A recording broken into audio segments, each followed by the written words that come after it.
Chronicles of Narnia started 5 years ago with the first one with Disney and The Lion, the Witch, and the Wardrobe. Huge hit. Yeah. In 2008, Prince Caspian, though, not really a hit. And now we go to The Voyage of the Dawn Treader. And it begins in London with Edmund and Lucy, the two youngest of the four original Narnia children, living with their aunt, uncle, and obnoxious cousin Eustace. A special painting hanging in the house takes the three kids to Narnia, where they meet back up with Prince Caspian and the rest of their old friends. We learn that after 3 years of peace following the end of the last film, an evil force is threatening to take over Narnia, and it's tied to the missing 7 lords. So the crew of the Dawn Treader head out to try to find the lords and collect their 7 swords, which once brought together will break the evil spell.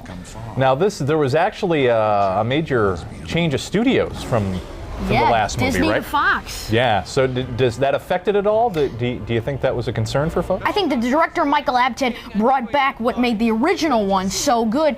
This is an adventure film, not an action film. There was way too much action back in Prince Caspian. We really focus on the story and the character development in this one. And just like the Harry Potter films, we've got essentially the same core of kid characters who are going to be growing up through this series. Is that right? And they all return? Yeah, we do have the same kids here. And the new character, Eustace, is played by Will Poulter, and he's very good. Liam Neeson returns as the voice of Aslan the Lion, and Simon Pegg takes over the role of Reapy Cheep the Mouse, which actually is the main character in this one. Now, again, also similar to Harry Potter, a lot of fantasy violence in these films. Is it suitable for everybody? It's rated PG for the typical fantasy action violence. There's one scene that maybe young kids will be a little frightened by, but anyone who's old enough to have read the books or to have seen the other films, it's okay for them. And officially on the Kid Critic Report card, the latest installment gets? On the official Kid Critic Report card, the Chronicles of Narnia, The Voyage of the Dawn Treader gets a B. I saw it in 3D. It's okay in 3D, but you can see it in 2D if you'd like. You save a little bit of money.